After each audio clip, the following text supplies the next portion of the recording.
after. Heil, Mud. Oh, you've been waiting here. Sorry to keep you waiting in the waiting area, in the lounge. Welcome. I hope everybody's doing well. I know it's been a while since we did a Brain Tech Support Live.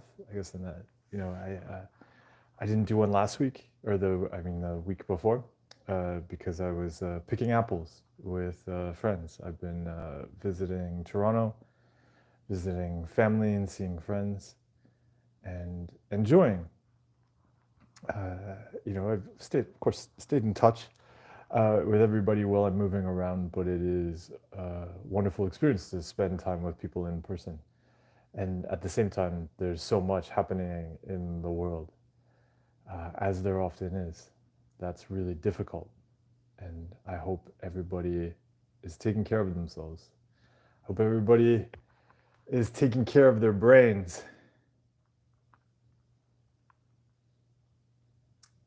Mud says, it always starts halfway through. I don't know what that means, Mud. Makupi, you're getting right into it. And so, Makupi, right before I get to your question, I'll just say to everybody, if you're new to Brain Tech Support Live, what we do here on Brain Tech Support Live is gather as a community to support each other on our adventures of doing the things we want to do in the world while having a human brain, which can throw up all sorts of anxieties and physical sensations and horrible images and voices and terrible feelings and feelings we want to avoid and panic attacks and everything in between. And that's okay. That's exactly what the brain does. And we can have those experiences and interact with them differently. And of course, there's all sorts of other things that throws up too that we might judge as really good and chase after them. Again, it's that chasing after them and reacting to them that creates so many challenges. So Makumpi, you said, is there a thing like coincidence OCD? So it's really important to understand with OCD, there aren't actually themes of OCD. There's just OCD. The categorizing and the themes, right, and even the checking on like, oh, do I have coincidence OCD is actually an example of a compulsion. Because there's also like a fear there. Oh no, what if it's not OCD and these coincidences are really happening, something's controlling my life, etc., etc. And so it can really help to take a step back from the theme and just look at the compulsions. So it's very common that we do compulsions to connect things together that don't go together. And this is a very human thing to do. I mean, you can look throughout history and you can look at things happening in the world right now and you can see people connecting a lot of magical things together and insisting that they're real and then basing decisions on those. It comes up all of the time, even when somebody's just saying, okay, my favorite football team is playing today, so I better wear my lucky socks. Because I know in the past, if I wear my lucky socks, they do well. And that, of course, isn't true. Yeah, it's just a coincidence, but our brains love stuff like that. So yeah, it can be useful to be aware of those magical thinking compulsions and look at what do you want to create and grow in the world instead. Khan, hello. Hail. So because recently my OCD theme was OCD about OCD, I had to drastically limit your content, but just stop by to say hello. Doing great, hoping everybody is doing well. No, that is really, so one, I appreciate you stopping by to say hello. And as you see there, it's actually quite common. It's one of the reasons that I always emphasize the importance of mental fitness rather than approaching it as this solution to a problem I need to fix and I need to clean away perfectly mental illness. Because then, of course, we do start chasing the special magic soap. And it's a great practice on the journey to step away from mental health content and to give that time and energy to the things we want to grow. And so, yeah, I'd say that to everybody. Like, Heil, what you're doing there is actually really skillful. Anybody, anytime you notice that urge to like just read one more mental health book, or I've just got to watch one more mental health video, maybe it will have the special answer. To instead go and watch a video about otters, or say you want to cook more in your life. Well, go and watch a video about cooking and then go and cook something. Starting to tie the learning to action. And the actions are about things we want to grow, not things we want to clean away.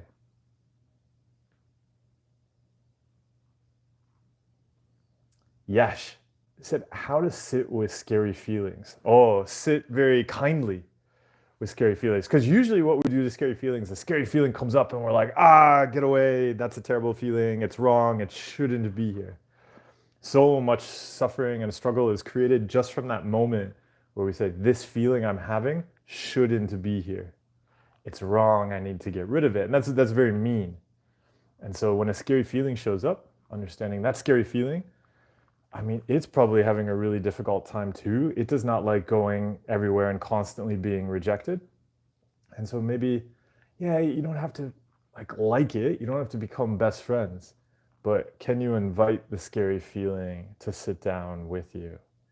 And yeah, it's a scary feeling, so it's gonna be scary. But it can be there.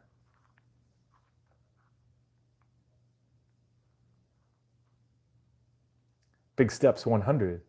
So my question is, how to approach exercise and nutrition in a mental fitness perspective? Like the goal of weight loss through diets, but I would never pursue a goal like weight loss, because again, you're in that same like, oh, I got to clean this away. It's bad. We gotta get rid of it. You're constantly gonna be checking and then judging. Oh, it's like not enough, etc. And so when we approach fitness from a mental fitness perspective, yeah, we use what's also very effective in physical fitness, which is that you're going to grow and build skills rather than get rid of something or control something. And so we know that in a physical fitness context, like if you're working with a personal trainer, it's very likely they are going to work with you on things you want to build. Do you want to build strength? Do you want to build flexibility? Do you want to build endurance? If they want to develop a sustainable practice with you, they're going to look at skills. Like, hey, do you want to get into this sport? Okay, like what are the skills we're going to build in that sport? Yeah, you'll see, programs and things like that online that are just looking to make a quick buck. So they're going to go after like an insecurity or like promising to clean away something. They're going to go after the fear route. But effective physical fitness is about growing things. Effective mental fitness is about growing things. So like going for a goal of like losing weight and like dieting and things like that. That's just like somebody saying, "Oh, I want to get rid of anxiety," right? It's just gonna create this long-term roller coaster of disaster.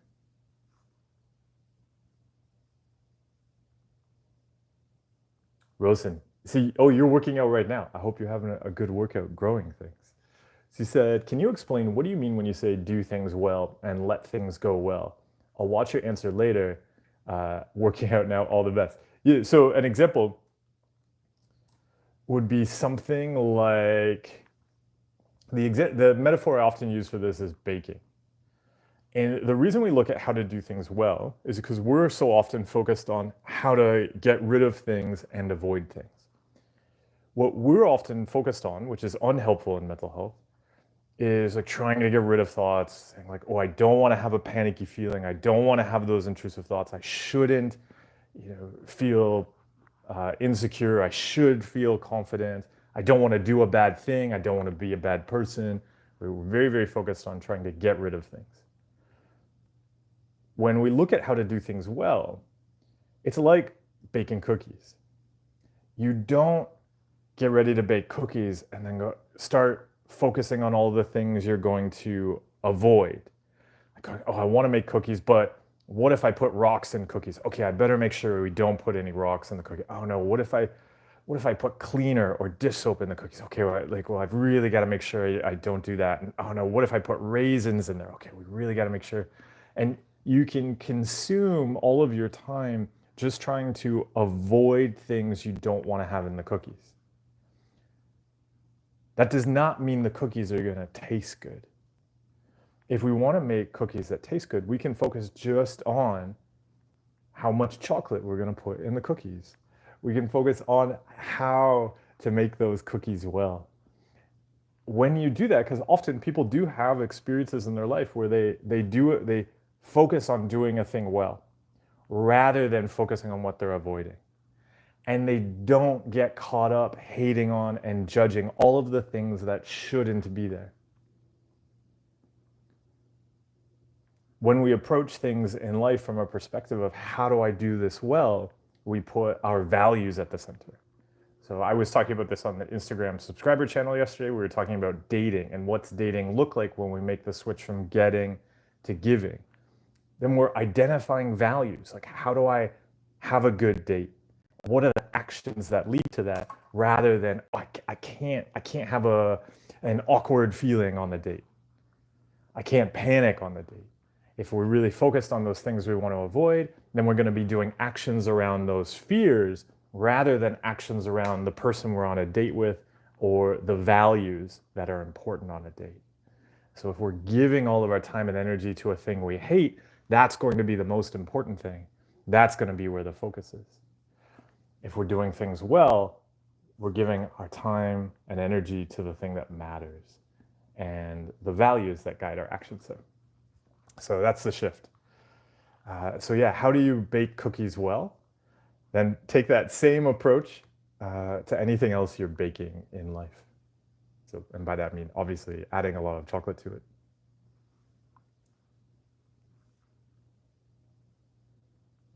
Silverback, he said, I hope all is well with you. I hope everything's good with you too. Yeah. How do I get out of the repetitive cycle of negative thoughts and feeling hopeless and depressed? For me, what really helped were actions. And so you see there, we get in this spiral. We start to avoid things and we run into some negative thought, or we criticize something, or there's some kind of barrier, then we avoid more things, and then we're feeling bad about that, so then we avoid even more things, and we do this spiral where we shrink and shrink and shrink our life. We also, as you see there, put all the thoughts and feelings at the center. As you mentioned, you described it as a repetitive cycle of negative thoughts and feeling hopeless and depressed. You see there, it's like really thoughts, feelings are big and at the center. When we put them at the center, we naturally are then going to avoid many things in life, which is going to generate that spiral I was just describing. We want to start to spiral out in the other direction. That won't be about putting thoughts and feelings at the center. So I say, watch out for that, because we think, oh, okay, I've got to have some positive thoughts here. I've got to have a good feeling to start to do actions. I'm saying, no, that framework of putting thoughts and feelings at the center of things is what gets us into that. It helped me to see, oh, because I was basing actions on whether or not my brain gave me permission, gave me this special thought or this special feeling that was going to allow me to do what I wanted to do. Because I put that at the center, then I wasn't doing anything. So we use simple values to start to spin that spiral back up. Picking some basic actions that are useful to us is usually where I start to look with that kind of thing. And so seeing, because we don't have to make a big change, it is going to be gradually shifting the direction of the ship as it spirals up, as ships do. So just looking at a couple actions this week that would be different. For me, I used to have, if I was having a really bad time, I wanted to call it a write-off day. Whatever things I thought it was that I had to do, we're just okay, I'm not going to do those. And I would do two things. So one, I would go and do something new. Just walk somewhere new. It doesn't have to be a big thing. It's like, I'm just gonna go to a new neighborhood. I'm gonna go to a new store. I'm gonna do something new, and I'm gonna do one thing today that will make tomorrow easier. Because tomorrow, again, I'm gonna try to get that spiral moving back up, but I know it's gonna be tough. I don't have to pretend like I'm not in a difficult situation, right? So we don't have to pretend like we're just gonna go, yeah, I'm happy now. Doesn't work like that. And it puts too much pressure on us. So instead saying, look, I'm exhausted. This has been really difficult. So today I'm just gonna do one thing that'll make tomorrow easier. Like maybe it is, I'm gonna go get food so that tomorrow when I need food, I don't have to go and get it. I don't have to struggle, it's right there. Or there's a whole bunch of garbage here. I'm gonna just put all that garbage in a bag and I'm gonna take it out. And tomorrow, okay, like I can lie down on my sofa now. I've cleaned off that stuff. That's just gonna make it a little bit easier. So yeah, for me, I look at a new thing and an easy thing. And that is where I would start to look at spiraling it back up. So yeah, be kind to yourself as you're doing that. Oh, Khan, so this related to what Heil was talking about a moment ago. He said, I've been having problems with digital hoarding. I keep downloading and arranging act books and videos. Is there anything you can recommend? Yeah, so it's looking at what do you actually value? So, right, so ACT is a great example of there. The whole point of ACT is that we're identifying things we value, and then we're aligning our actions, our time and energy in life with those. So what is something you value growing? And then when you get that urge, I've got to go get another ACT book. Let me just go look at my books. Let me go look at all the information I have going, whoa, this is where I get to apply the skills I've learned from ACT. And I'm going to do that by giving my time and energy to something that's actually useful, something I want to create and grow. We'll come back to this maybe throughout our discussion today, but practice is really important. Taking care of our mental health is not an intellectual exercise. It's not about knowing something. It's about applying skills and making changes in the real world. It's not about having a philosophical discussion about like the right way to recover. And I spin my pen here because I heard a great quote the other day. It was Thich Nhat Hanh relaying the quote, but I believe, because I'm going to be paraphrasing, I believe he was relaying the quote from the Buddha. It was basically just that, philosophical discussion is just ants marching around the rim of a bowl. And they just go around and around and around and around, thinking they're going to get somewhere. Right? Because to the ant, the rim of the bowl actually looks quite big. So to them, it might look like they're going in a straight line. And they're also following the little markers that the other ants have left. But they just go around and around and around and around. And they don't actually go anywhere. If we want to go anywhere, we've got to change our actions. Denizen of Light, howdy. Penny said, what do you do when you have a thought that someone doesn't like you as a person? Can it be okay for them to have, opinions and likes and dislikes?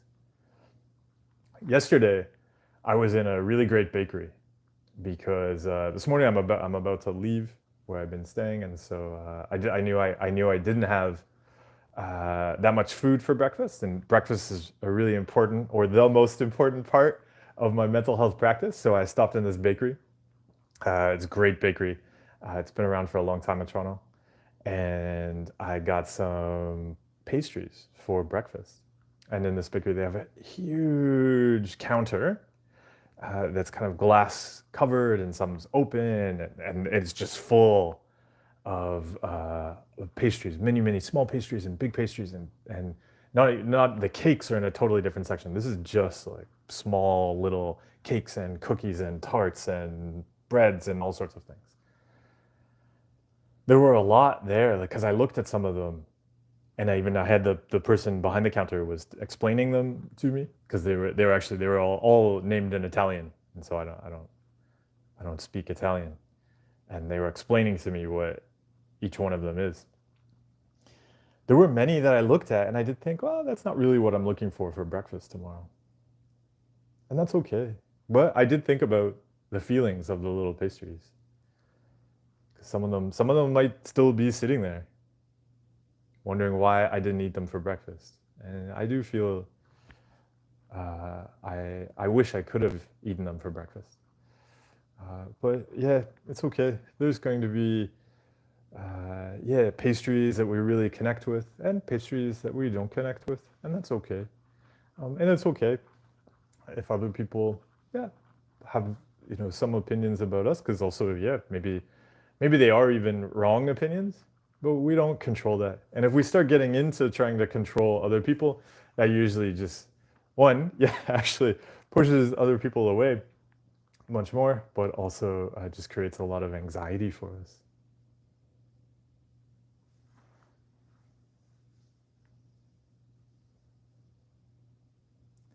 Hope. So how do I stop thinking OCD means I'm different than others and that others who didn't go through it in childhood are so lucky while I'm left with OCD trauma and loads of anxiety that was for no reason?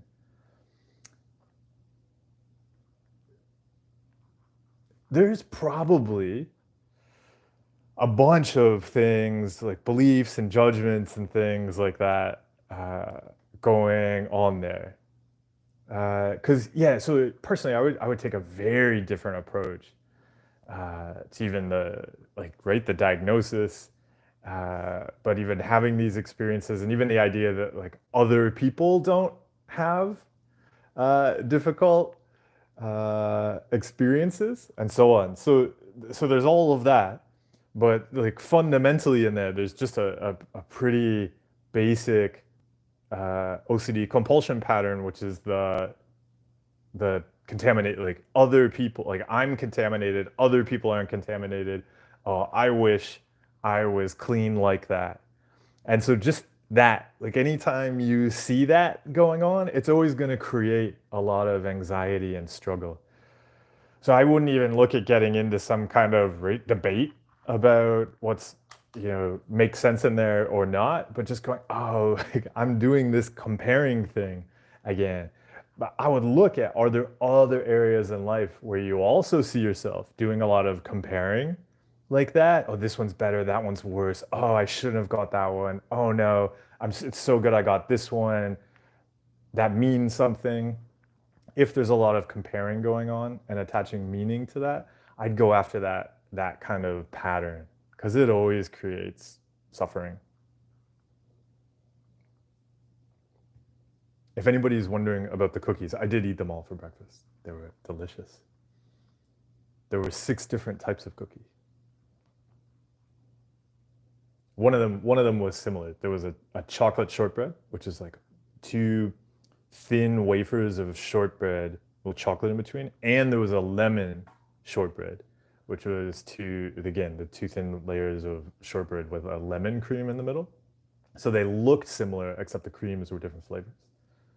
And of course, chocolate and lemon taste quite different. So I didn't count that as being the same. It's a totally unique and special experience. Hamza, hello, I'm good. Said, please talk about some digestive issues in OCD. Okay. Arya said, well, hello. Said, I've cut out compulsions by nearly 80%, I'd say, since the last live, focusing on living my best life. Enjoy giving that time and energy to life. It's great you're exploring how to make that shift. So yeah, enjoy it this weekend.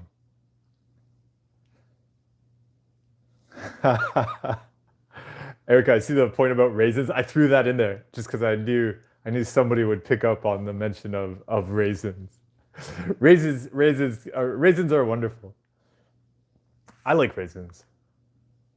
I love when I always make my own like granola or muesli, or like I'll go to kind of the bulk stores and get all of the stuff, and then I'll make my breakfast cereal from the raw materials. Would that be from the ingredients? I find having some kind of like a raisin or a dried cranberry is so important to the texture of a good cereal, that you want that little, it's not juicy like a fruit would be, like a fresh fruit, but it still is. And then of course there's also like the hard kind of nuts added in the cereal as well. But yeah, absolutely. The raisins, the dried fruits are wonderful. I love the dried fruit section at the bulk food store. And that includes our friends that are raisins. So speaking of food, Hamza, you asked about digestion issues in OCD. This is a fascinating area. It continues to come up again as people are making changes. Something happens where it's very common that you're gonna encounter some digestion issues. There has been research over the years that tries to look at stuff like this. It tends to be inconclusive. And so I've talked about this before on live streams. It seems to be that it's inconclusive because depending on the person, they're going to have a different type of physical issue. So when a study tries to look at one issue, you just get a small percentage that's not seen as significant enough to be meaningful in the data, but it does seem that as people are going on a journey of making changes with their brain, that often there can be some type of digestive issue. Is that vague enough? But I think the important thing here to look at is that when you start to cut out compulsions around, we could say, call it mental discomfort, mental or cognitive and emotional discomfort. So thoughts you dislike, emotions you dislike, as you're showing the brain, you're not going to engage in compulsions anymore because the brain just wants compulsions.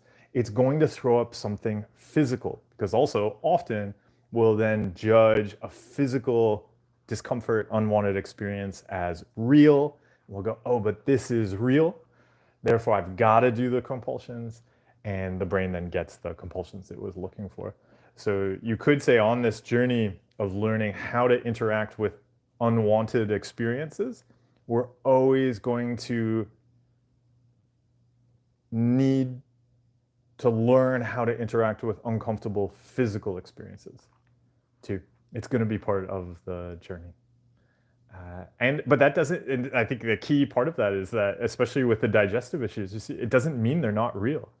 They'll be real, whether it's something, because the reason I'm not getting specific is because it varies from person to person.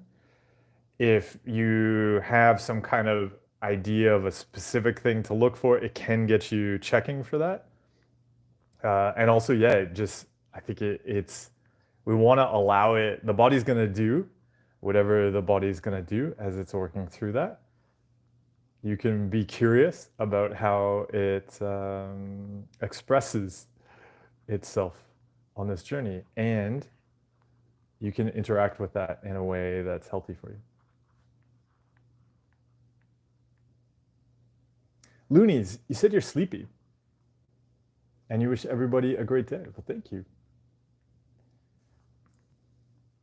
Yeah, Big Steppa said, so basically having the goal of weight loss is like searching for a magic food, a diet, and magic exercises to clean away and control an unwanted experience. Exactly.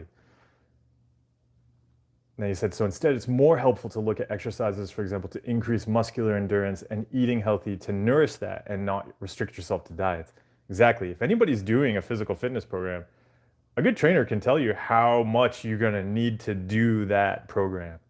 And so we look at it from fueling the physical fitness program rather than trying to control and hate on the body. Because just like with the brain, if we only do healthy things by hating on something, then we need to keep hating on it. And that applies to stuff in our heads. If we only this happens all the time. If we only meditate when we hate on some thoughts in our head, then we need to keep having intrusive thoughts, because it's the only time we do a practice that's very useful to us. So unless you want to keep having them come back, then it's useful to take care of our mental health and fitness simply because it's a kind thing to do for ourselves, simply because it's something we want to give to ourselves rather than us trying to get something from our brains or the world.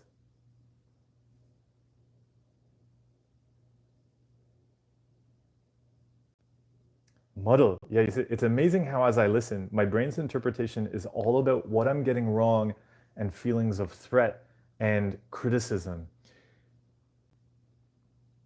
The brain is a wild organ like that.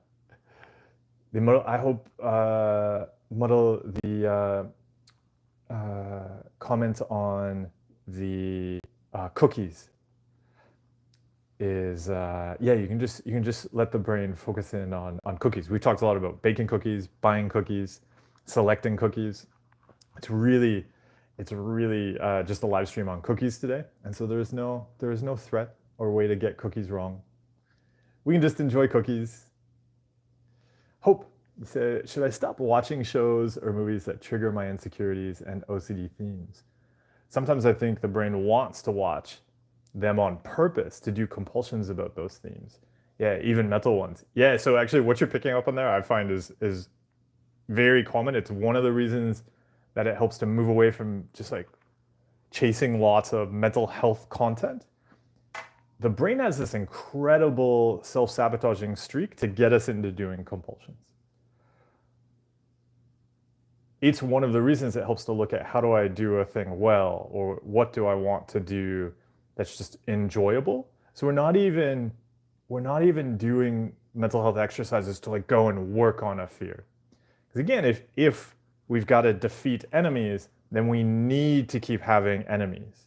You see it there, the brain going, oh, well, if our goal is to fix an insecurity, I need to keep bringing up insecurities so you can fix them and we can overcome them.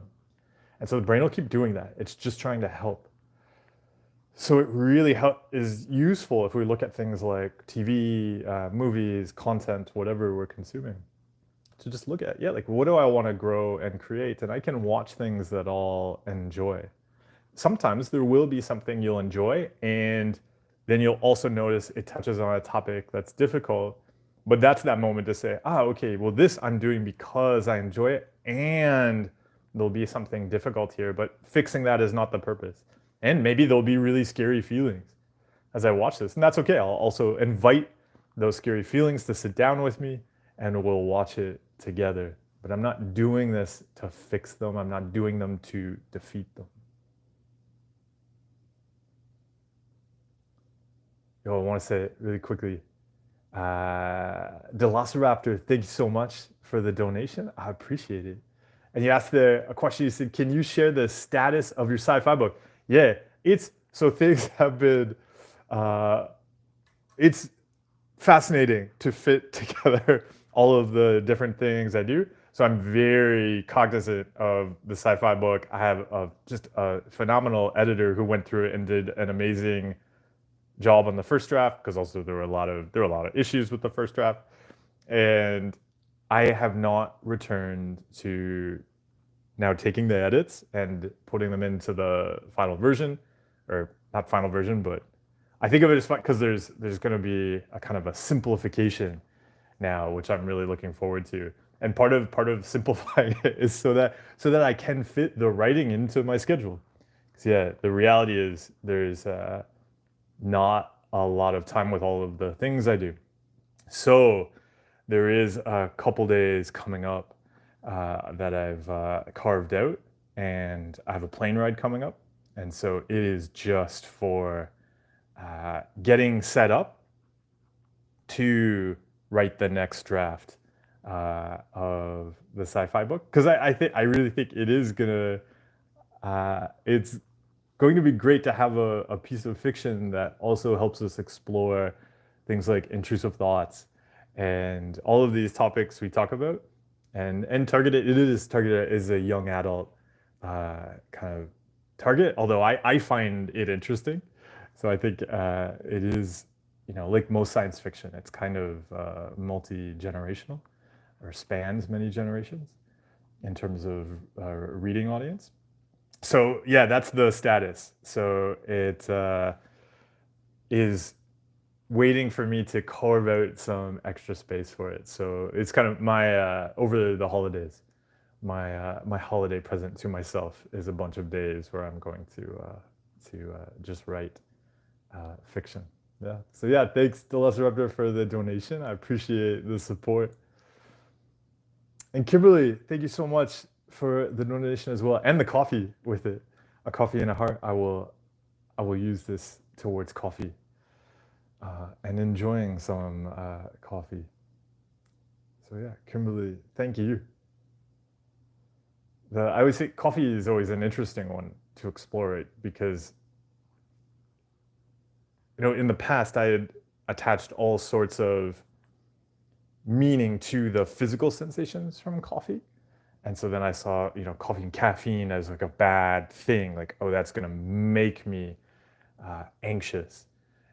But now it's really nice to be able to explore coffee. And yeah, I can have, maybe there is a heightened feeling, but it doesn't have to mean anything else. I don't have to attach any other meaning or control or actions to that feeling. I can have a heightened feeling and enjoy that and relax. If anybody has cut out coffee because of anxiety, it can be interesting. You know, if you're like working with a skilled professional, it can be interesting to explore, you know, a drink, an experience like coffee, while cutting out all of the compulsions. So it can also be a way to see all of those things, that kind of that framework of having a feeling and going, oh, because of this feeling, I must do this. Because of this, even if it's in our heads, because of this feeling, I must now go think about something. And oh yeah, I've got to chase after this thought. But actually we can have that feeling and we don't have to put it in charge of what we're doing inside of our heads, which is a wild thing to experience and to practice. Lucas, welcome. Yeah, so continuing on the diet question. What if someone wants to lose weight because they value the health? Would you see that as a different goal than trying to fix something? No, so I would still help them see, look, even if that's going to be the outcome you're looking for, we're going to go there by building and growing things. Because if we want to make it sustainable, because, so for instance, with exercise, so if that person's only showing up because they said, oh, I want to lose some weight, so I came to the gym. The thing that I would worry about there is that means when they've lost the weight, they're not going to keep coming to the gym because they're only there to fix a thing. Just like if somebody shows up at a meditation class because they're like, I have a lot of bad thoughts, so I came to meditation class.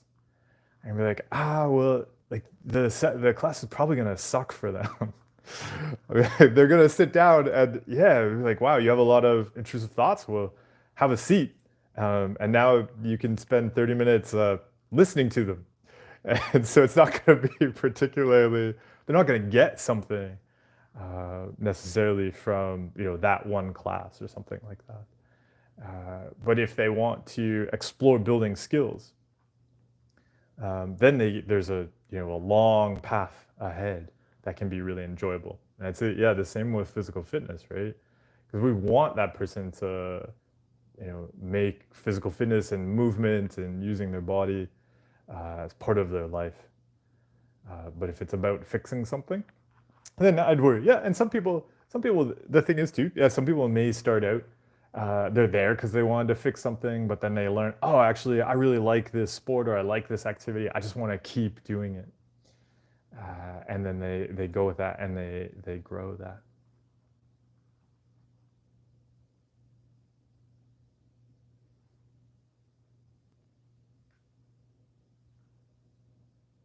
Erica said, how do we enjoy things on purpose as an action? I'm very good at finding something wrong with whatever I'm doing and then dropping it as a result. So something, I used to be, I would describe it as flipping the table. Like, I would do this with so many things. Eventually there'd be something wrong and I'd just be like, this meal is ruined. and then just throw out the whole meal or throw out the television because it's smoking again. Just can't get a handle on those habits. For people wondering, that was an animated, just there was a discussion about a smoking television on the mental fitness Discord server this morning. And then somebody threw their television out because it was smoking, because they were like, you can't smoke in the house. I used to always do things like that. And what helped were a couple things. So one was recognizing that I would always do that. So planning ahead for that. And one of the ways that I did that was by setting festivals of curiosity, for instance, where I said, look, I'm going to explore something for a month. So even if there's something wrong on day 2 or in the first week, I signed up to explore this for a month. And so I'm going to keep exploring this practice. I'm going to keep learning about it. So setting longer term or longer periods of time where I would explore a practice so that we can have that kind of dislike for something or noticing something wrong and incorporate it into what we're doing. Just like we learn how to do with thoughts. Because yeah, you could say our reaction to things like intrusive thoughts or anxiety is like, whoa, this is wrong. It shouldn't be here. Get rid of it. I'm leaving. But when we say, oh, okay, there's this thought here and I'm going to keep on going, then we've got to incorporate that experience. And so something that helped with that incorporation was being curious. So really bringing curiosity to these things. Recognizing that I had a lot of beliefs and judgments about experiences that were unhelpful to me. So rather than just going, oh, that's wrong, get rid of it, starting to go, oh, okay, why do I think that's wrong? Is this feeling I'm feeling right now even, is it rejection or am I just anxious? Because does this bring up some uncertainty for me? Oh, okay, my reaction to uncertainty is to go, that's wrong. Oh, okay, well, what if I didn't react to uncertainty that way? Could this uncertainty be a good thing? Or does it touch on some insecurity? Okay, what am I trying to get by removing this thing? And just exploring with curiosity, all of those beliefs and judgments that we so often just assume are the way the world is, are the way we are. And what if we can interact with these experiences differently? So yeah, setting some long-term practice goals and then curiosity. And this relates even the scrub. Your question right after this is, how do you know what it is you like or agree with and want to do? After a long time of OCD, even accepting my thoughts, I feel confused what I even want now. And yes, 100%. That's really useful to recognize for exactly what we were just talking about with Erica's question. Because for so long, what even we've seen as the things we like might be really wrapped up in just a lot of fear and insecurity, right? I might think, oh, I don't like that. But actually, oh, I don't like that because it makes me feel uncertain or insecure about this other thing. I want to control that by getting rid of this. We aren't very good at knowing what we like. I liked all sorts of compulsions. I thought they were good and necessary, and they were not. In fact, doing things that were useful to me often felt wrong and uncomfortable and like I didn't like it.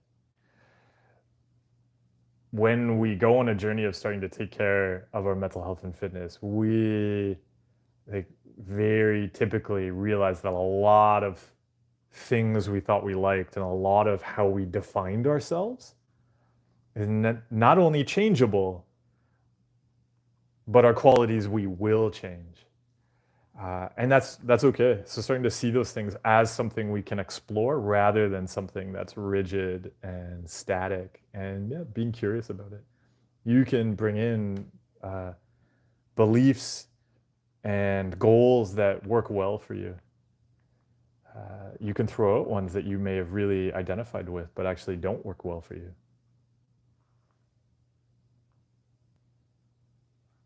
Khan, he said, I have a bad case of mind wandering.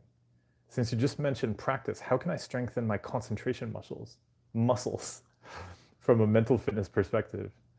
Things like I find meditation really useful for learning how to do things differently with our minds. And there are a lot of practices there around concentration, but also just generally as we're doing things, setting ourselves up for success. So if somebody, for instance, I'll give you an example. If somebody is starting to work on their own remotely from home, or they're starting a business, I wouldn't put pressure on them to focus all day and work from home all day. They'll probably really struggle with that at first. So what I usually suggest to people is that you go to a place where you find there is enough distraction that you can do something. So a coffee shop, often a good example for a lot of people. So maybe like go to a coffee shop, and while you're at the coffee shop though, yeah, do some work, but also take a period of time where you're gonna set up the task you're gonna do when you get home. And then, so that task, have everything ready for that task. And then you go home and you say, okay, for 20 minutes, I'm gonna do this task. And then you do that task and just focus on that task. And before you start to get distracted, before you start to struggle with it, go and do something else. So you might like go back to the coffee shop or a different coffee shop. Again, when you're there, you're gonna do something where you use kind of the supports around you, because maybe you're like, oh, okay, people can see me right now. I work better when people see me. I'm used to that. So you do some work, but then again, give that last few minutes to setting up the task you're gonna do when you get home. And then when you go home again, you do it, but you end when you're successful and before the brain really starts to struggle. Gradually, you start to increase that amount of time you're doing that, but building on doing it successfully, like maintaining attention successfully, rather than really struggling. And so, yeah, when you do a task like that, you may say, look, for the next 20 minutes, I'm not going to pick up my phone. And so you still make that really supported too. So it is like you're coming home to do that task from the coffee shop. You put your phone in a drawer. You open a browser window that has no tabs.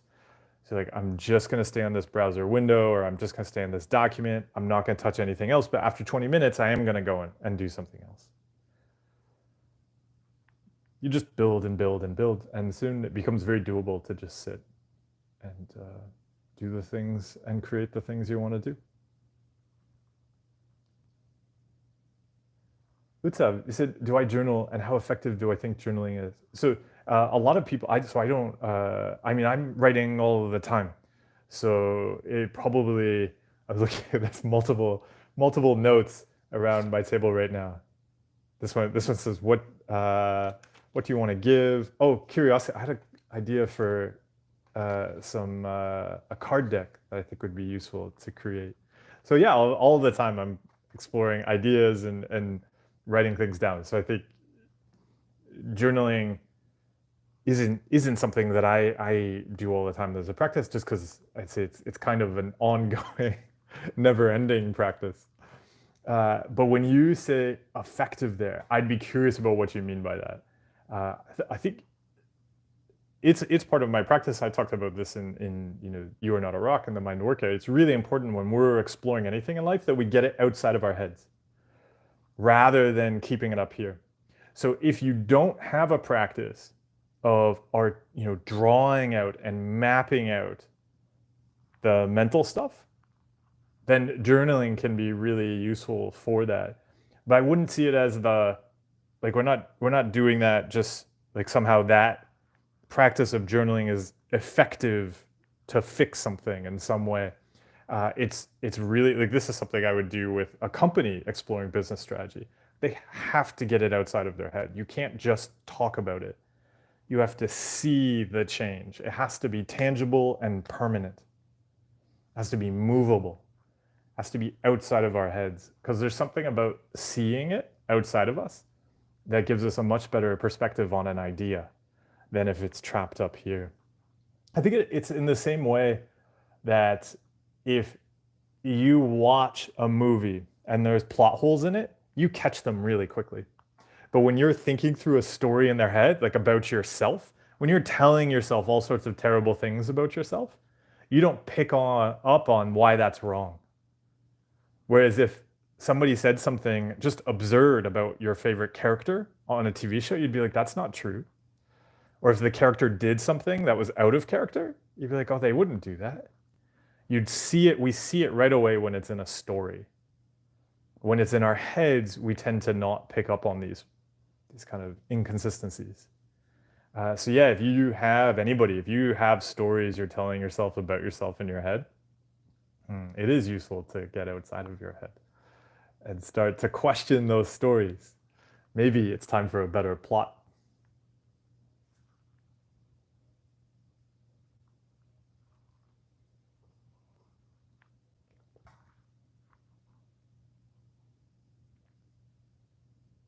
Al.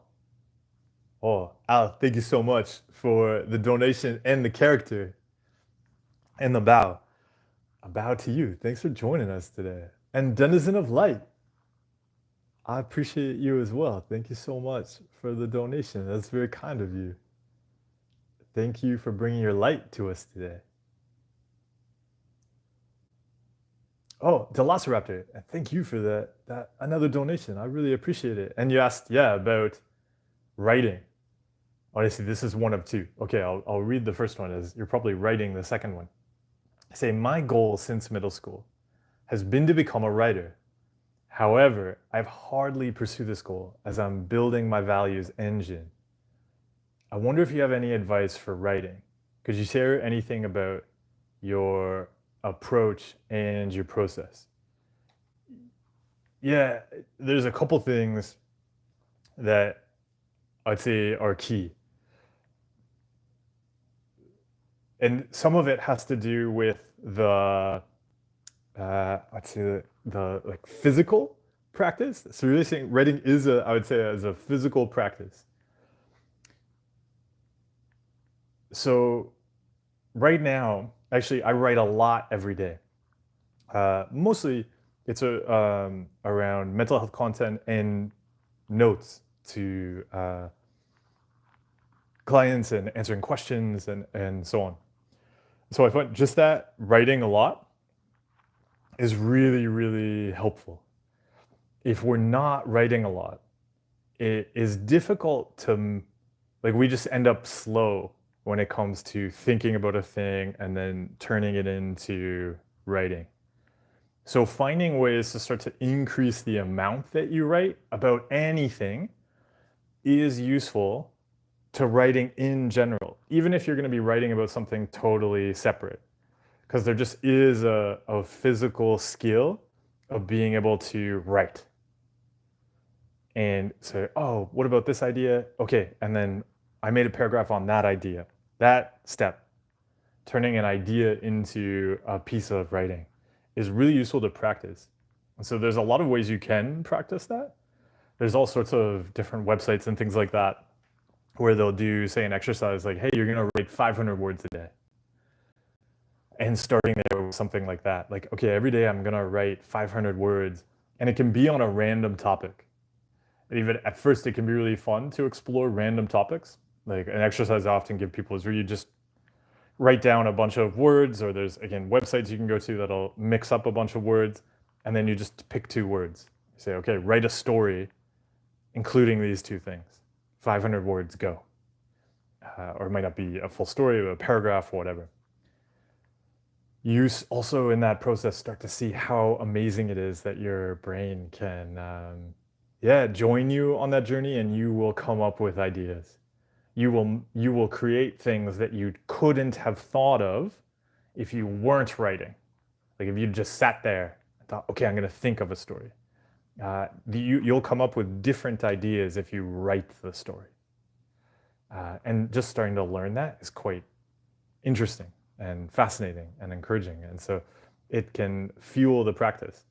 So that's one of the things to be doing. Also, with writing, I often will use values. I find it becomes really important because, especially in the kind of writing that I'll do a lot, where I am trying to share something with somebody. I am trying to give something, or create something that connects with other things. So I will very intentionally set a value or pick maybe even three things that I want to give when I'm writing something, and then I write to those. And then that's also to help me see when to stop.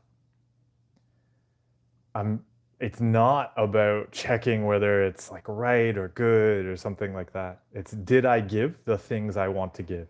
I did. Okay, then it's done. And then another one of the exercises that I talked about in You Are Not a Rock, but which is really fun and helps me so much now, is because I used to reread things over and over and over again, like messages, emails, etc. I only write things once, and now it's just a normal part of the practice. And so obviously, there's something like a novel or something. There's going to be many drafts, but even with that, I will use an editor. It'd be like, okay, like I've read, now we're sending it off to the editor, getting feedback from somebody else rather than me going, oh, I don't think that's right. Okay, I gotta change that. Oh no, now I've changed that. Oh, I've gotta go change this. Oh, okay. Oh, I don't actually. Let's go back and read that again. Yeah, I don't think that was good. Like it would just go and go and go. And so really looking at how you set yourself some direction, you write to that direction, and then you give it. So another key support is having an outlet. So yeah, if you want to, as you said there, you've always wanted to become a writer, start writing. Like, what is the outlet going to be? Like, you can go on social media, whether it's Instagram, having some kind of blog, fan fiction, whatever, but to start doing it, having a newsletter, wherever you want to go. There's so many outlets for writing, and we just start doing it, and we start writing. It doesn't. We don't have to like get ready or have some special right thing before we start writing. Yeah, because for me, a huge help was having right years ago, it would have been like 2012, writing on Tumblr. We had the Everybody Has a Brain Tumblr blog. And so I just said, like that was where I would do exercises. Like I have to write a post for the Tumblr blog on my 20-minute bus ride, and then just hit publish. Doing exercises like that are a great way to get writing. Yeah. So yeah, I look forward to seeing what you give through your writing. Yeah, and thank you so much for joining us today and sharing about that.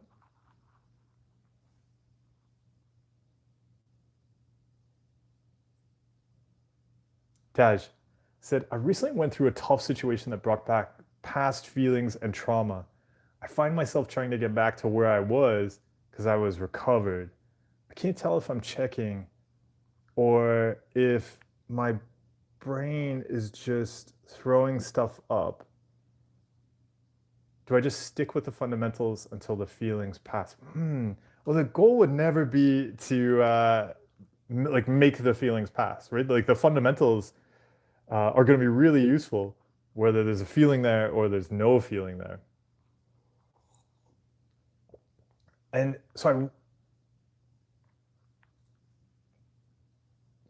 can it be okay that you went through a tough situation, and that can bring up past feelings, and those feelings can be difficult, and that's okay. Like I approach mental health as the practice of being ourselves while having any thoughts or feelings. So we wouldn't see recovery as being about the presence or absence of feelings. Like if some feelings come up, that's great. Like you see, like the brain remembers things from the past. That's its job. And if we have a difficult situation, it makes sense it would throw up some feelings about past experiences. And so there's nothing wrong with that. In fact, you could look at it as like now you have the opportunity to apply mental health and fitness skills. Now you have the opportunity to make space for having a human brain and doing some things you want to do.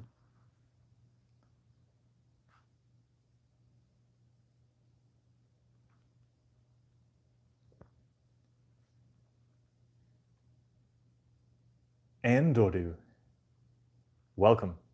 I hope everything's well with you. Said, what to do when stuck in fear and uncertainty. Most times when I try to follow my values, I get stuck ruminating rather than doing what I need to do. Yeah, so what would help you not get stuck ruminating? So I'd always the questions I always like to ask, like, what gets you hooked? What are you trying to control? What are you trying to get? Because there's probably not getting stuck on that ruminating is probably going to mean you're going to feel like you're risking something. But you can see how that fear, like, oh, I can't let this go, I can't risk it, then gets you stuck. So what is that thing that you're trying to prevent with the ruminating?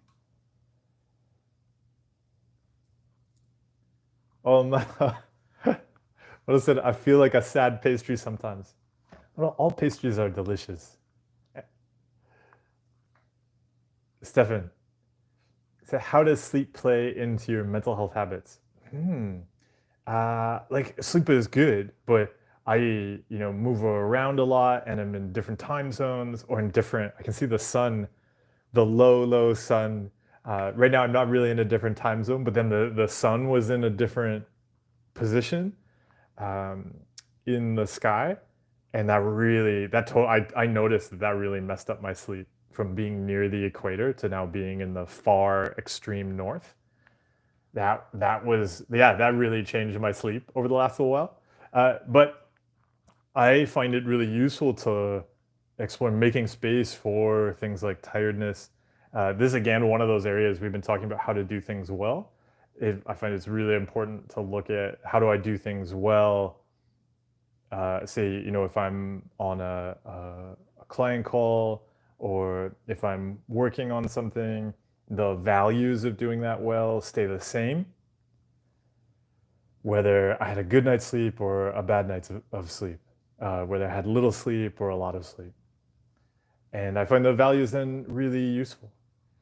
And so, yeah, sleep, I would absolutely, like, I would look at sleep as a thing I, you know, give to myself. And I really like sleep. But it's not something I would necessarily try to control or be really rigid about. Especially, yeah, say for instance, right now I'm in a place a lot of old friends and things like that. So I've been going out much more in the evenings than I would when I'm normally out in other places. And so I'll very consciously, like, I'll know a time when I'd like to go to bed, uh, but also right now, looking at values, if somebody suggested spending more time like doing some kind of social activity, and I see that it's going to keep me out later than I might have planned, I'll do the social activity. Because yeah, I'm about to leave Toronto. Yeah, I'll be doing much less socializing. And so there are absolutely times where I'll choose one value over another. But then there might be other situations where, yeah, maybe maybe I had already done a bunch of socializing. I was like, oh, I can see that it'll be useful to get some more sleep tonight. Then I might choose sleep. Yeah, but I wouldn't get rigid about sleep because it's really easy to get up and a lot of controlling compulsions around sleep because yeah, there's something about sleep because we don't control it.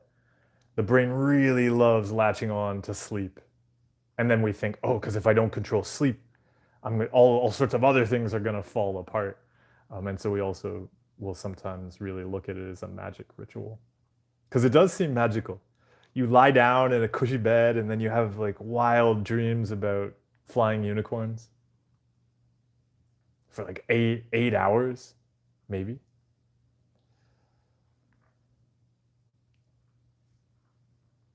Hunter Mac said, how do we do ERP for hideously bizarre OCD thoughts that are impossible and which result from nightmarish imagination? Just to clarify, Hunter Mac is talking about raisins in pastry. It's hell at times. How do you handle the anxiety when you're barraged by OCD? But as soon as I said raisins and pastry, I just immediately thought about just the most delicious cinnamon rolls with like raisins in the layers of pastry. And so, no, we can't. But I think this maybe illustrates the point that what we judge as hideous is subjective, and it's about things we're doing to thoughts, not the thoughts themselves. So Hunter, something else to consider is that ERP is about cutting out the compulsions. So there's nothing changes with ERP based on how hideous we judge a thought, because us judging the thought as a problem is an example of the compulsion. Like we don't have to do that. So yeah, if you can access a good workbook or work with a skilled professional, starting to explore what ERP is, because also keeping in mind a lot of what's discussed as ERP on, say, like OCD forums and stuff like that isn't ERP. It's just people doing compulsions and calling it exposure. Yeah, and so even the fact that you're asking about that, really keep in mind exposure therapy is not exposure and response prevention therapy. Those are quite different. Yeah, it's not going to be about, and you can already see if exposing yourself to hideously terrible thoughts was a way to get rid of them, you wouldn't be struggling with them anymore. You've seen no matter how many times you replay those thoughts in your head, there's no desensitizing going on to that. It's going to be about cutting out the compulsions.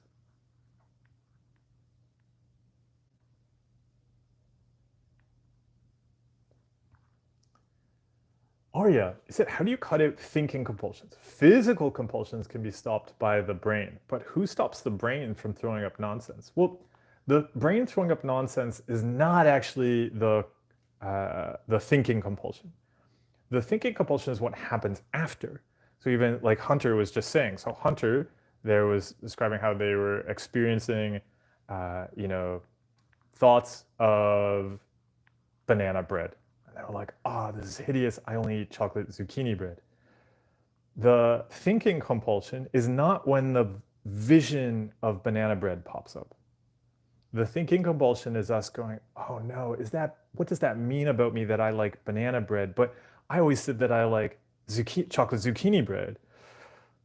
Does this banana bread mean that I'm losing control? Once I saw a film about a psycho killer who ate banana bread. Does that mean I'm going to be a psycho killer because I like banana bread? But I don't like banana bread. I never said that, right? Like that. Those are the thinking compulsions. So we don't have to do those. The brain, because the brain is just this wacky organ that's just constantly throwing out stuff. That's what it does. It can do that, but we don't have to do anything with that. And that's what cutting out the thinking compulsions is. And you're very capable of that. Just right now, you can give your attention to different thoughts. You can have a debate in your head about something, or you can not have a debate in your head about it. And so, I found meditation really useful for learning how to drop those mental debates. Bogus Binted, you said, did you take any herbs while you were in your anxiety recovery like ashwagandha? No. Sarabja, welcome. Bogus Binted, you said, strange question. I understand if you won't answer because it may be personal, but are your parents aware of your anxiety recovery? Sure. Usually they watch my live stream. So hi parents, if you're watching right now. I know the time change. I hope you got some extra rest too.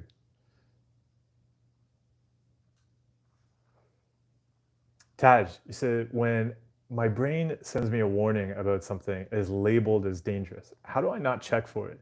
Seems like the checking is automatic, even though I'm able to not problem solve it. Yeah, at first the checking can seem very automatic. It's like a sport. So we basically, as we're cutting out a lot of these mental compulsions, we're basically getting bad at a sport. And so just allowing that to take time, because it's become a reflex. The brain is just trying to protect us.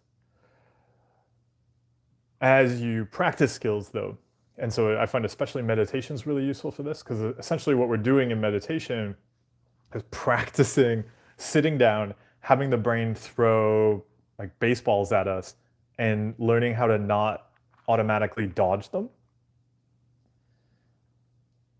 it's natural that our automatic reaction is like, whoa, what was that? But yeah, with practice, you can learn that actually the brain is going to throw baseballs, but they won't hit you. The only way they hit you is if you try to dodge them, uh, and then they smack you right in the face.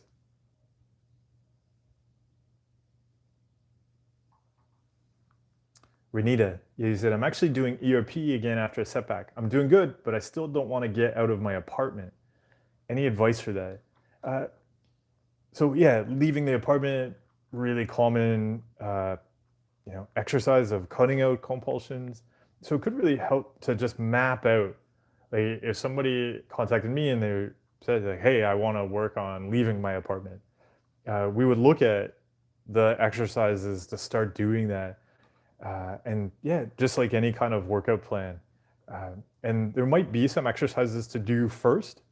So usually I'll look at with somebody an exercise around just doing a different thing.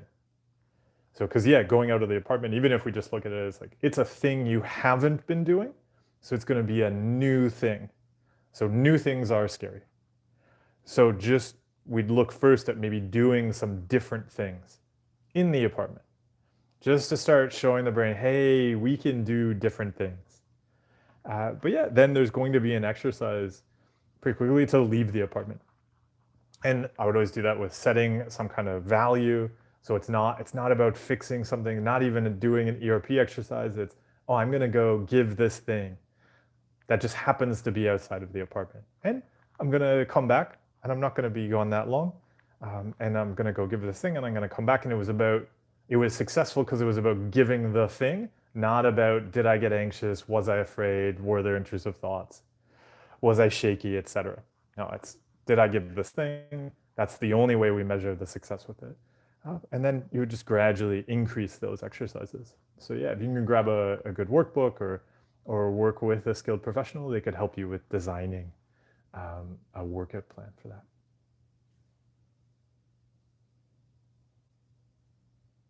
This is Larry Fresh. Said, does ACT apply for ADHD? Is it a good therapy for ADHD patients?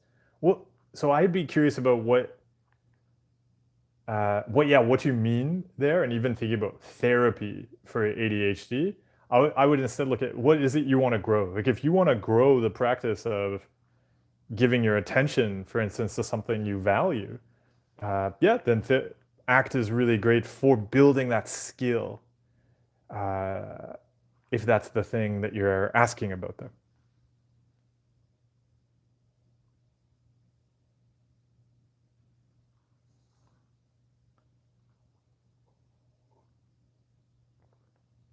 Mm. But it's great you heard things about cookies. SW said, I've not been here for a while. Still have an obsessive fear of losing control and doing something bad. I've been told it's not OCD. Still going though. Just start having therapy. All right, enjoy starting up therapy. Mud, yeah. We often love a lot of the compulsions and love flipping tables. SQKK1, you said, how to stop checking if I made progress in real life challenges. I've made a lot of progress with my OCD, but this keeps coming back and back. So I don't know exactly what challenges you're referring to, because I would see working on mental health as in real life. But in general, still, I would look at what do we want to grow and then tracking progress with that.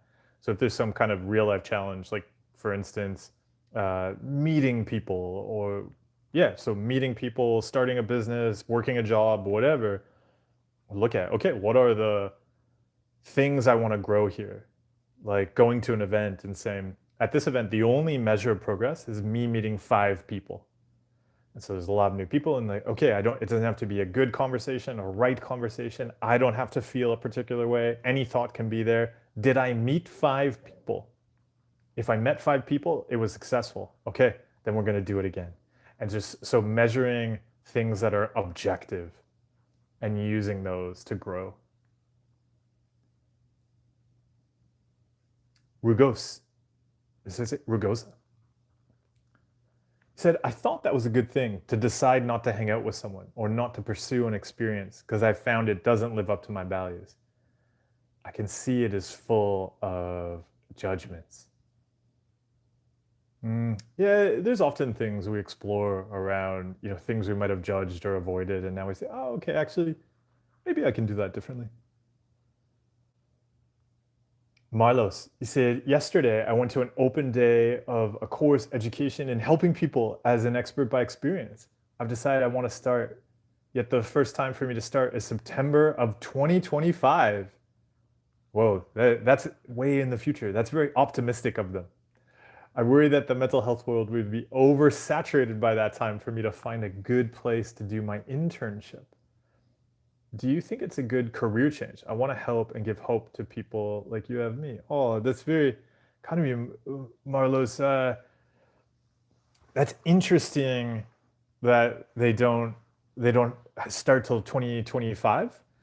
There are many other ways to explore, but now you also said, is it a good career change? I don't know what your current career is. So there's a lot of other factors I would look at in there. If this is about a career change, not just like a hobby or something like that, like we look at like where do you want to work, how much money do you want to make, how much time do you want to spend, what do you need to support you in a workplace? Because yeah, I'd be, our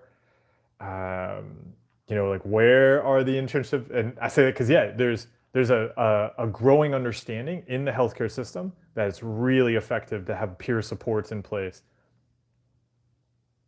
Not every healthcare setting, though, effectively supports their peer support workers because they might go, like we just added you on here because our board said we had to.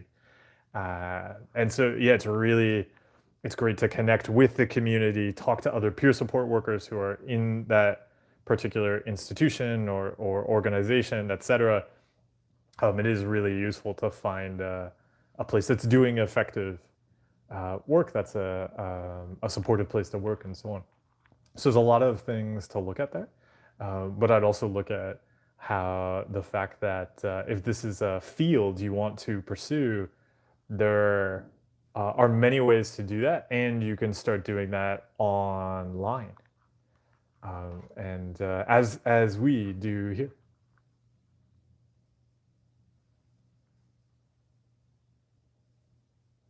Suresha said, how should one anchor to a practice of ACT when tendency of brain is to wander around and get into compulsions? I've caught myself doing compulsions mentally quite late into it. How to rewire? So I wouldn't look at needing to rewire it or that this is a barrier in any way, and very much exploring ACT would 100% expect the brain to be doing what it's doing. There's nothing strange in what your brain is doing right now. So that's totally okay. If you want to increase the speed with which you catch the brain wandering off to do compulsions, I found meditation really helpful for that. That seems to be one of the benefits of meditation that I'll see people consistently bring up as they're exploring the practice. It seems to help grow this extra space between something popping up in the head and us reacting to it. And we're not talking about a lot of space. Like maybe you reacted automatically before, and now you have like a millisecond before you react automatically. But that's enough to start to catch it. And then as you start to catch it, you get better and better at it. So yeah, I mean, meditation, mindfulness is a one of the core components of ACT. And so yeah, it could be useful to explore that because your brain is just operating like a totally normal brain. Erica, yeah, said it's NaNoWriMo, which is National Novel Writing Month, where lots of people are trying to write a whole 50,000 word novel this month. If you want to join in, Velociraptor. Yeah, it is a great time to be writing, and you can share with other people that are writing.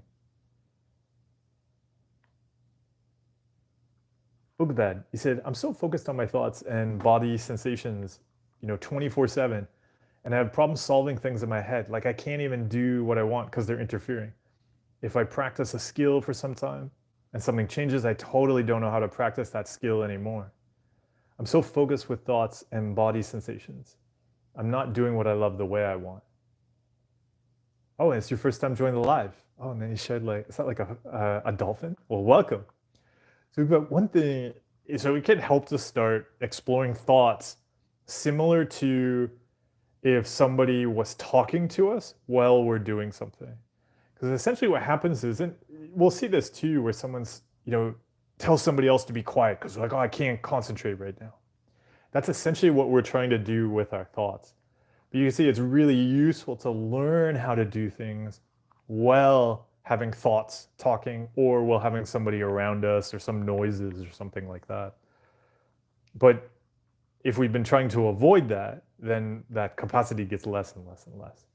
So the way to start to build that is to want the thoughts to be noisy while we do something we care about.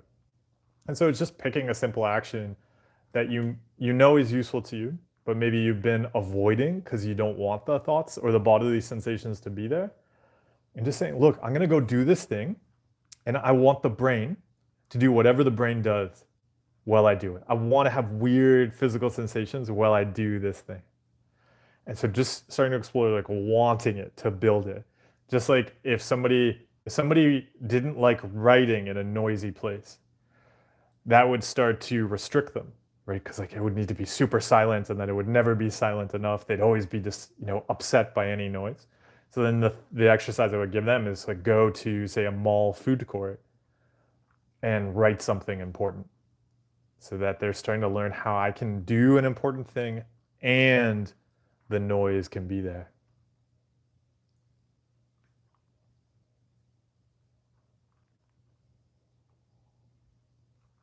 Jisha, happy birthday. He said, tomorrow is my birthday, so thank you for all the help you've given to me this year. I was truly transformed. I was truly transformational, and I'll be 23. So scared of aging, change, and new responsibilities. Enjoy stepping in to the new responsibilities. Happy birthday. Pacific Ocean said, how do I approach fear of psychosis? I tried to let the fear of it go and stop taking my medications, and then the psychosis went off. I think now it's dangerous to stop taking them. Yeah, so this sounds like something to talk about, with the professionals that you're working with, whoever prescribed the medication. Because it sounds like there's some other things going on there beyond just the fear of psychosis. So I would talk to them and come up with a plan, like whatever the practices you want to be building in life. So what is the plan for doing those? So like even like if you were running into issues with the medication, okay, like what are the issues and what are other skills that can be in place there to help you with those? But it sounds like you're already working with somebody, so sharing about this with them will be really important.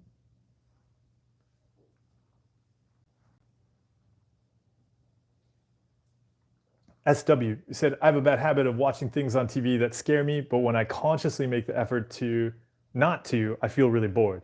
Can your body get addicted to adrenaline and cortisol and crave them? Oh yeah, absolutely. So much of what we talk about in here. It's not like I wouldn't even get that specific to like it's adrenaline and cortisol. Brain just loves, right, fixing uncomfortable feelings. Talk about this all the time. That's why it's so important to make mental health about things we want to grow. Because if you're like, oh, I just got to fix intrusive thoughts, then you're going to keep having intrusive thoughts to fix.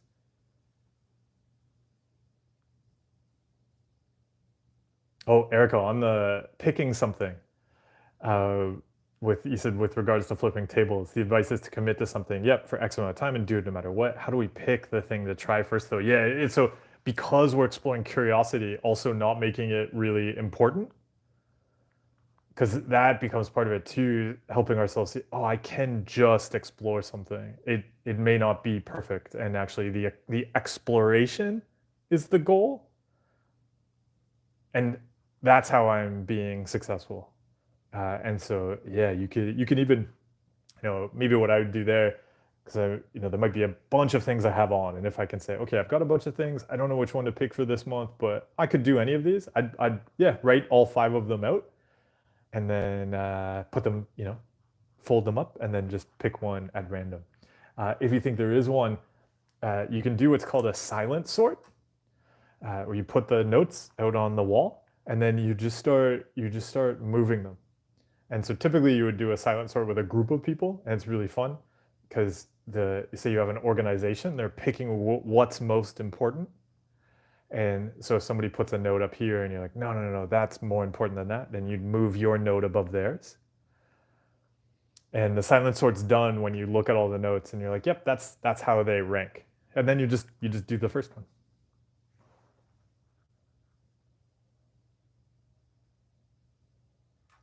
Elliot, yeah, he said, do you think doing anything in response to anxiety is a compulsion? Anything done to resist anxiety rather than accept it? Well, actually, I would say I don't care. When people are experiencing a lot of anxiety and stress, when terrible things are happening, I'll often say, yeah, like whatever is going to support you in this time, like, great. I'm more interested in how we got to that point. And this applies to all sorts of uncomfortable experiences in the world right now. We have to go after the roots. And too often, yeah, we're seeing a tree that's in a distressed state and we're watering the leaves. Maybe even the leaves, like the dried up leaves that have fallen on the ground. We're like, oh, this leaf is in trouble, rather than recognizing, oh, this tree deep down in its roots can't connect with the nourishment it needs right now. We need to go after the root. So yeah, if somebody is just running into a lot of anxiety, and yeah, whether they call it a compulsion or not that they're doing around that, really useful to pause and go, whoa, why are you in this situation? Because also, they may be anxious because of something somebody else is doing to them. And so we also don't want to go like, oh, you can't do compulsions right now.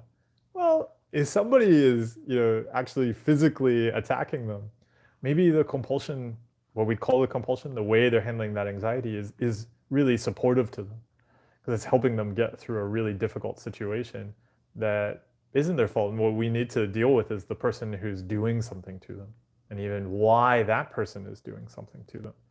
So I'd look more at how a person's interacting with anxiety, how they're trying to control it, as a piece of useful information. Yeah, rather than needing to get caught up in the right or wrong around it.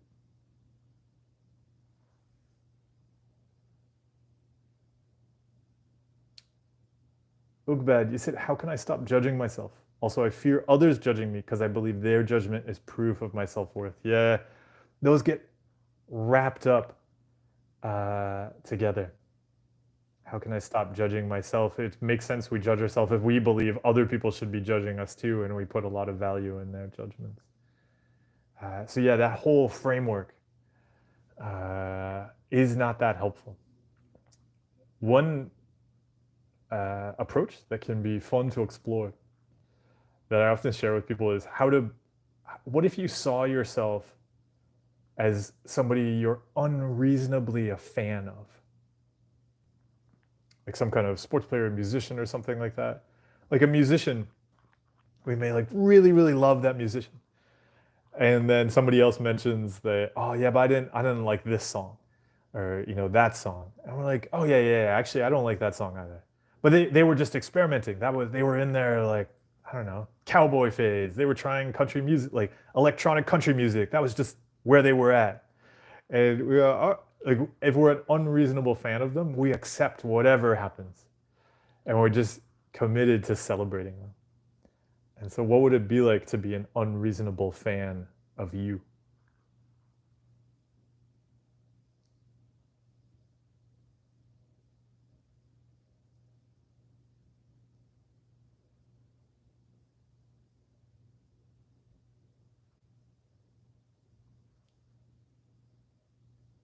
Oh, Erica, you're asking about it. Do they ever type in a question? I don't think so. I don't know if they have. I think you can only type in a question if you're in a YouTube account, I think. Because actually, a lot of people can watch. I think you can just watch the live stream without being in a YouTube account. But right, if you want to type a question, right, it's going to have your name. So then you have to have an account. Yeah. Mud. Yeah, you said I told my mom Mark would talk about brains today, and she wanted me to ask about brains scrambled by dementia. And then, Mud, I see your comment down below about retracted my reassurance. But you know what? I think YouTube. There's some comments above. I couldn't even see who they were from. And YouTube just said restricted question or restricted comment or something like that. So YouTube, I know, might have known. Um, yeah, on dementia though, kindness. Yeah, with kindness and care, and even like that even goes back to our what we were just talking about with things like compulsions and stuff like that. There, I remember reading one doctor who was working at a kind of like a place where people with dementia were staying, and he was explaining like the kinds of things they would do that he wished he could list as kind of like medical treatments where they have to like record the things they do, because one of the things they were giving out a lot was just chocolate. They were like, or whatever, like was the kind of the candy or the thing that the patient would really enjoy. That it was just like finding a moment of enjoyment in a difficult, uncertain time was such a valuable treatment.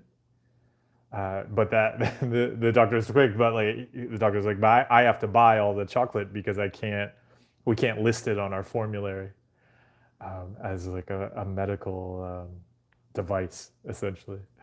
Uh, and so, yeah, kindness and care, but especially to yourself too.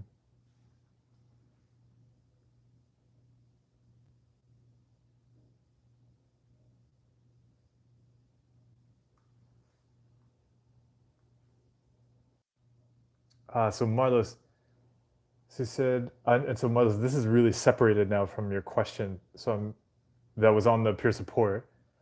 You said, so we want to get married in the spring of 2025 and go on our honeymoon to Japan. Great place to go on a honeymoon.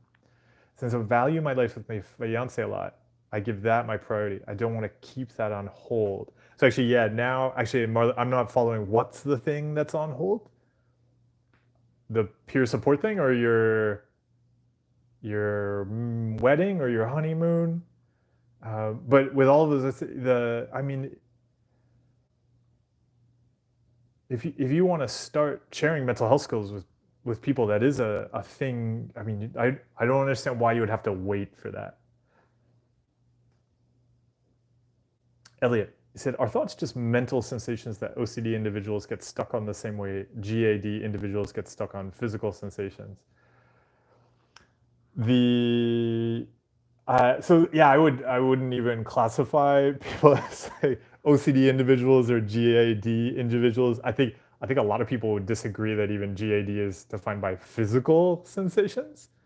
Because I think you'll have a lot of people here with an OCD diagnosis who would flip what you just described there. And yeah, I wouldn't find it useful at all, because even all sorts of things, people are just trying to control uncertainty in the way they learned how. And depending on how they try to control the uncertainty and uncomfortable experiences, we stick all sorts of different labels on them. But people are just trying to control fear and uncertainty in ways that they've learned how. And if they want to learn new ways of doing it, they can.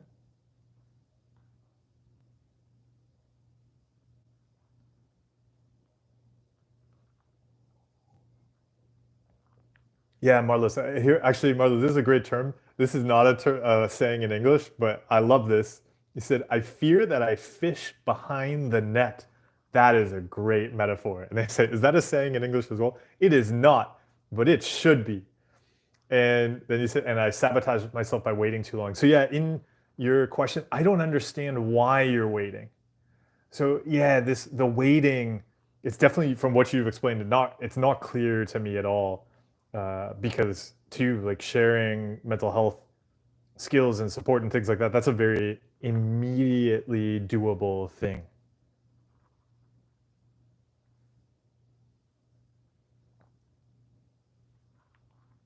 Ji Young, Welcome. Thanks for joining us. These things are very relatable, right? So many things that come up. Elliot, yeah, then you said, when I first learned how to cut out heavy mental compulsions and ruminating, I swear I had withdrawal symptoms like headaches and such. Yeah, 100%. Sometimes I wonder if compulsions are an addiction, but it's the same stuff. Anything we're doing repeatedly, if you make a change, yeah, you're gonna feel it.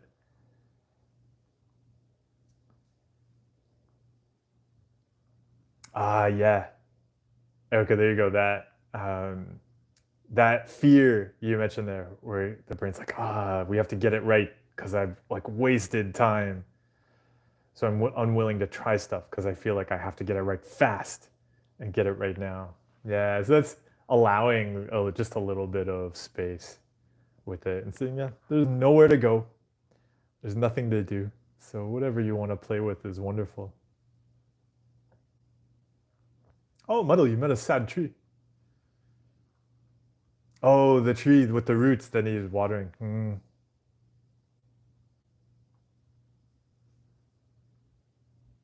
Brenda said, I was in a relationship that might not be healthy for me and can't move on. I still have the hope that one day, ooh, it might work. And I still like the person a lot. Could I treat it like intrusive thoughts?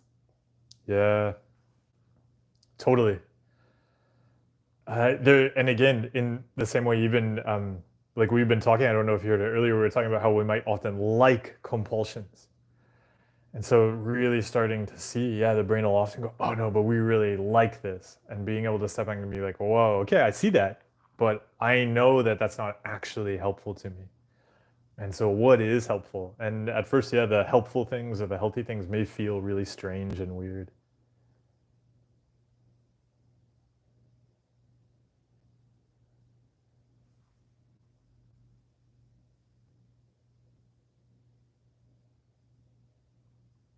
Hassan, hello. Yeah, Ukbed, yeah, you mentioned there are sleeping compulsions or obsessions. He said, I don't know. I always sleep and I don't do what I want to do. My time just wasted. It can be fun to explore. So, again, I was talking earlier about making something easy. So, actually taking some time because you'll probably notice if something's you're like, oh, I got to get this out and that's not set up and I'll just lie down. So, making something really easy to do. Also, I often recommend to people because this comes up a lot, where the bed is there and they're just like lie down on the bed. Yeah, after you wake up in the morning, put stuff on your bed so you can't lie on it.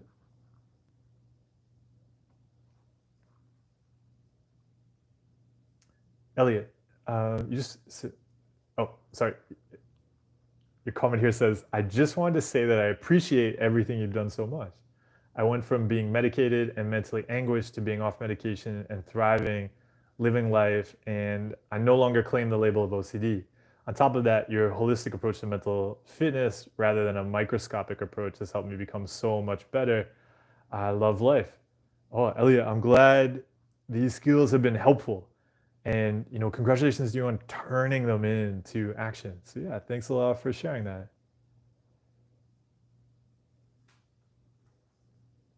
Hassam said, when I go through difficult periods in my life, I find my brain starts to replay painful memories or debates I thought I had already made peace with. Why does it do that? Yeah, the brain, this is actually a really important uh, quality of the brain to understand. We want to control painful experiences. When we encounter a new painful experience, we don't have a way to control that. There's a lot of uncertainty there. So what the brain will do pretty consistently is bring up old painful experiences that you may have actually, proven wrong or controlled before. People will often notice, say they're doing something like an exam, the brain will throw up just horrible intrusive thoughts about them being like a terrible person or wanting to harm people. And be like, that's not true, or I would never do that. And the brain is actually just throwing up those things that are really wrong precisely because you can control them, because they're wrong. We don't have certainty about the exam coming up. Well, we do have certainty we would never do that, and that's a terrible thing. And so the brain is just trying to get some control. So it's really useful to notice when you see the brain throwing up intrusive thoughts to actually ask a question that really helped me. It says, okay, I see my brain doing this. Where is there uncertainty in my life right now? Where am I trying to get control of things right now? Because my brain is registering, whoa, we don't control that. And then it's throwing this up just to kind of indicate that, but also to give me something to control.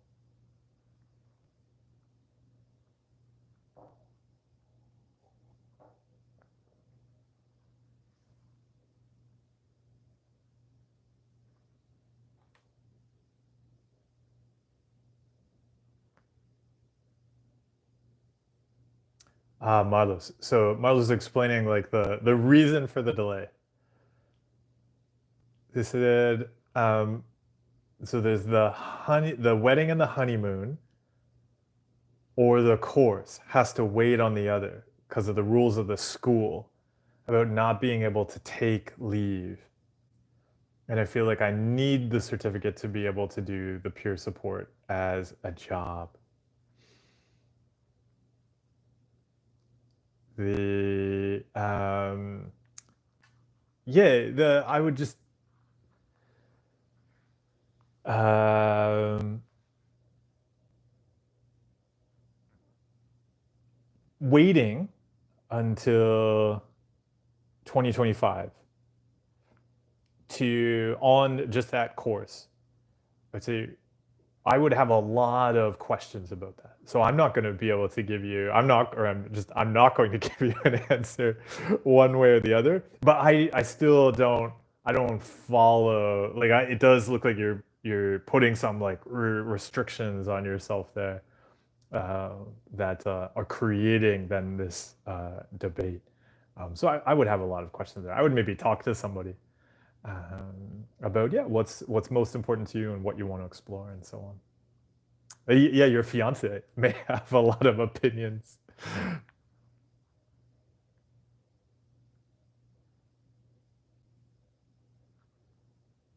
Fabio, yep, you said, I love the quote in your book when you state that motivation is like a fart of a unicorn and that it's not necessary to do valued things. It's a really important point in the book. You could say it was the entire book you can capture in that one metaphor, because it is just about recognizing we're not going to wait for our brain to give us permission to live our lives. Yeah, that we can have whatever thoughts and feelings are coming up there, and we're gonna do the things. Oh, and Fabio, you continued. You said, so when I am tired, sad, or stressed nowadays, I remind myself that I can still do the things I want to do, and that it is okay to feel like that. 100%. Vicon, you said, is ignoring OCD thoughts the same as suppressing it? No. Actually, the most recent video on my YouTube channel is on this topic. The fear that, oh no, if I'm cutting out ruminating, I'm ignoring them, am I suppressing thoughts? Really, really common fear. So yeah, check out that video. Oh, Andrea, thank you. Thank you for stopping by.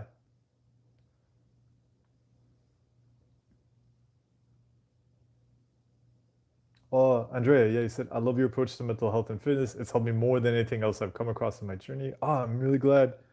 I'm glad you could find these tools on your journey.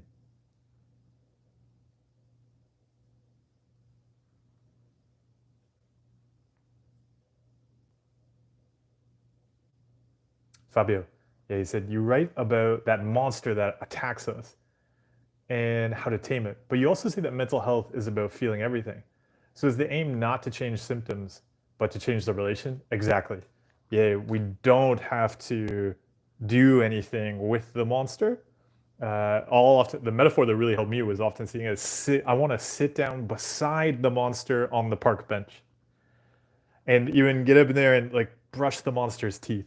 And the monster can scream. Like, I don't need to change the monster. The monster can scream. It can be like roaring and have all of its tentacles and its fangs and everything like that. And I can be curious about monster tentacles and curious about how a monster brushes, like with just 48 rows of teeth. It's amazing. And yeah, some of its fur, maybe I can pet it a bit, get some gunk out of its eye. Yeah. Yeah, what if it was okay to sit beside the monster and the monster didn't need to change?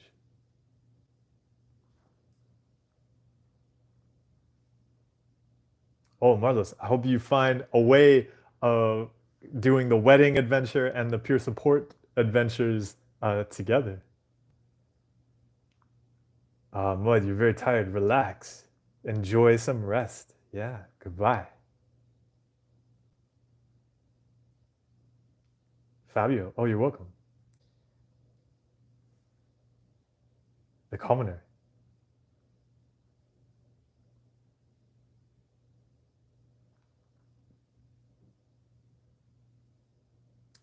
Oh, the commoner. I think the podcast episodes are all down now. Yeah. Elliot said, if we are meant to live according to our values, how do we juggle that with forced downtime, like being sick or etc.? I feel like the answer is obvious. Just wanting to hear your thoughts. Oh, I mean, it one is really useful to make sure we're incorporating downtime into things anyway. If there's forced downtime, our values are always changing.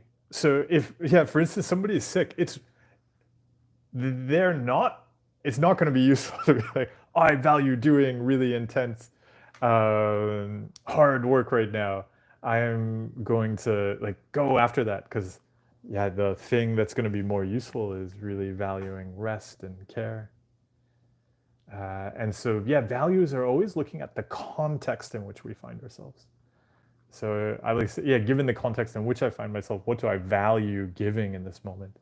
So yeah, if somebody is sick, like it's actually really skillful to quickly adjust values and look at what they want to give. Oh, Michael, thank you. I'm glad the videos I'm writing have been a big help. Everybody, we're coming up to the end, so yeah, I see I've made it to the end of the chat row. So we'll wrap things up shortly.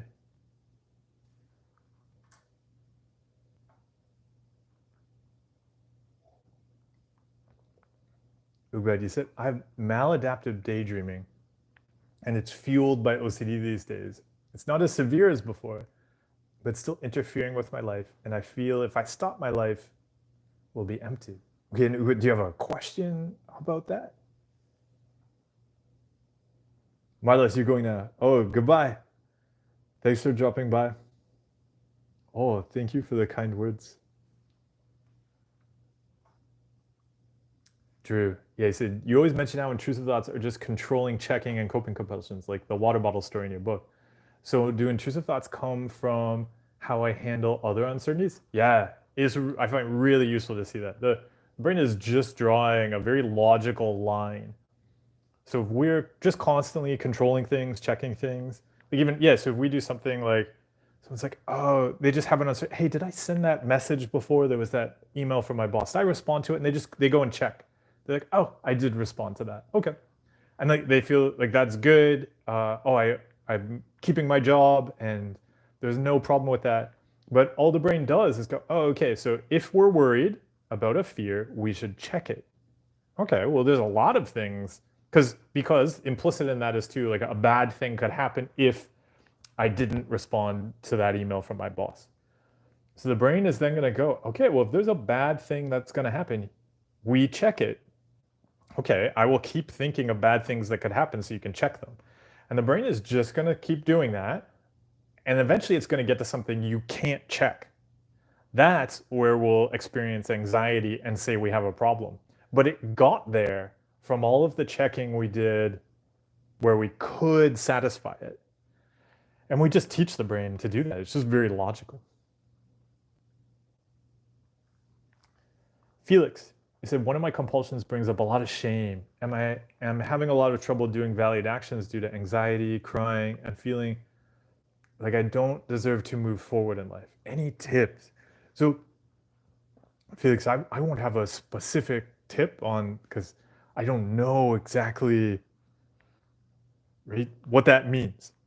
But I would then look at how it is really useful to cut out compulsions. If you want to explore cutting out that compulsion, that's a very doable thing.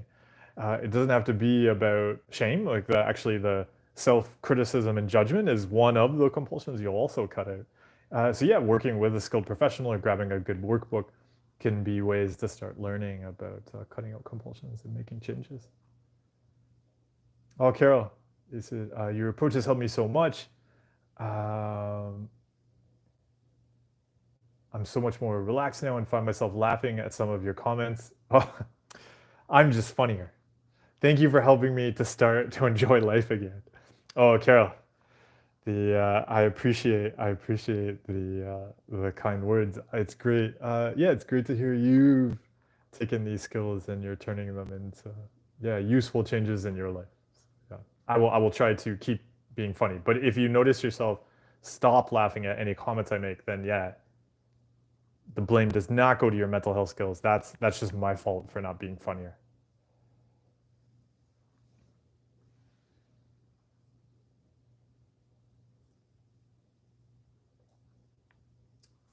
Elliot, so yeah, you said living according to values is basically the opposite of living in response to uncomfortable feelings. So I wouldn't even connect them together.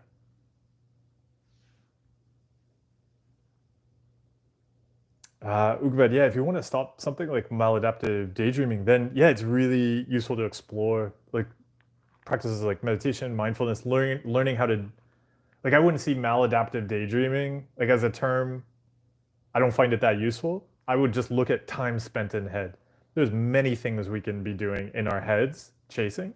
And so just starting to look at, oh, okay, I want to do things differently up there. So meditation can be really useful for learning those skills. Oh, SW, thank you for stopping by. And yeah, and SW said thank you to everyone else for the questions. Indeed.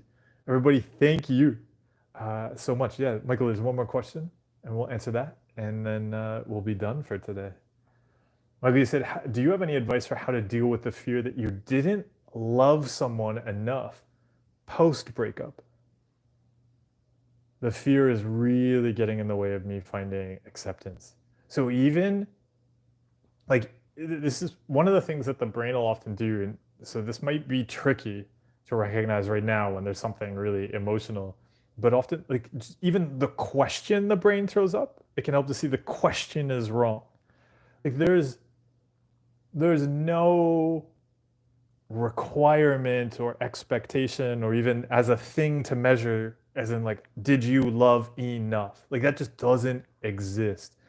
But the brain loves to, this is what the brain loves, the brain loves to look at something in the past and then go, that was contaminated, you didn't clean it enough, you didn't do it right enough, you didn't do whatever enough.